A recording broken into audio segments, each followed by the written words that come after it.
సుమన్ టీవీలో మీ personal and business promotions కోసం కింది నెంబర్కి కాంటాక్ట్ చేయండి. Hi, welcome to Suman TV. నా పేరు సాయినాథ్.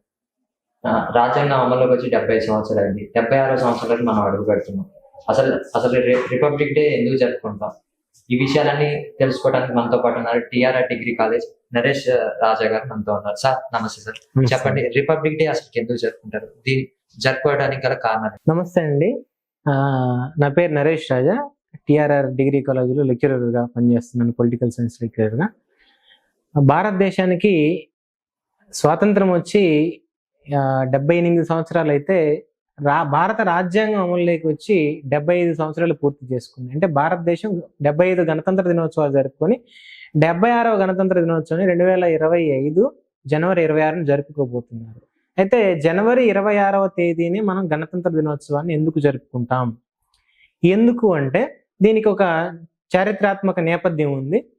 భారతదేశానికి స్వాతంత్రం వచ్చిన వెంటనే రాజ్యాంగ పరిషత్ ఏర్పాటైన తర్వాత రాజ్యాంగ పరిషత్తు ముసాయిదా కమిటీని ఏర్పాటు చేసుకొని భారత రాజ్యాంగ రచనకి పూనుకుంది. ఈ రాజ్యాంగ ముసాయిదా కమిటీ వివిధ దేశాల రాజ్యాంగాలన్నింటినీ కూడా పరిశీలించి భారతదేశానికి, భారతీయ సమాజానికి, భారతీయ ప్రజల డిమాండ్లకు అనుగుణంగా ఉన్న అంశాలన్నింటినీ కూడా తీసుకొని రాజ్యాంగ రచన 2 సంవత్సరాల 11 నెలల 18 రోజుల పాటు శ్రమించి రచన పూర్తి చేయడం జరిగింది. అయితే ఈ రాజ్యాంగ రచన పూర్తి అనేది 1949 నవంబర్ 26కే పూర్తి అయిపోయింది. కానీ 1950 జనవరి 26 అంటే 2 నెలల తర్వాత దీన్ని పూర్తి స్థాయిలో అమల్లోకి తీసుకొచ్చారు. దీని చారిత్రక నేపథ్యం ఏంటంటే, భారతదేశ స్వాతంత్ర ఉద్యమం జరుగుతూ ఉన్నప్పుడు 1929లో లాహోర్లో సమావేశాలు జరిగాయి. 1929 డిసెంబర్లో లాహోర్లో భారత జాతీయ కాంగ్రెస్ సమావేశాలు జరిగితే అందులో పూర్ణ స్వరాజ్ రెజల్యూషన్ అని చెప్పేసి, అంటే భారతదేశాన్ని భారతీయులే పూర్తి స్థాయిలో పరిపాలించుకోవాలి అని చెప్పేసి ఒక తీర్మానాన్ని ప్రవేశపెట్టారు.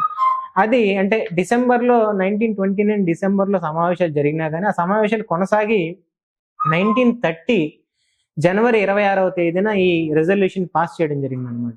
సో ఆ దినోత్సవాన్ని పురస్కరించుకుని భారతదేశం ఏం చేసిందంటే, స్వాతంత్రం వచ్చిన తర్వాత జనవరి 26వ తేదీకి ఉన్న విశిష్టతను గుర్తించి జనవరి 26వ తేదీనే భారతదేశ రాజ్యాంగాన్ని పూర్తి స్థాయిలో అమల్లోకి తీసుకురావడం జరిగింది అనమాట. ఆ విధంగా భారత గణతంత్ర దినోత్సవాన్ని మనం జనవరి 26వ తేదీన జరుపుకుంటాము. గణతంత్రం అంటే ఏంటి? భారత రాజ్యాంగ ప్రవేశిక చెప్తుంది భారతదేశం సర్వసత్తాక సామ్యవాద ప్రజాస్వామ్య గణతంత్ర రాజ్యం అని చెప్పేసి చెప్తుంది. గణతంత్రం అంటే ఏంటంటే, సామాన్య పౌరుడు కూడా దేశ అత్యున్నతమైన పదవి అయినటువంటి రాష్ట్రపతి పదవికి కూడా పోటీ చేయవచ్చు. అంటే అందరికీ అవకాశాలు సమానం. ఈ పదవులు అదేవిధంగా అధికారం అనేది వంశ పారంపర్యం కాదు, ప్రజాస్వామ్యబద్ధంగా రాజ్యాంగబద్ధంగా పాలకులు ఎన్నిక కాబడతారు అని తెలియజేయటమే దీని ప్రధాన ఉద్దేశం.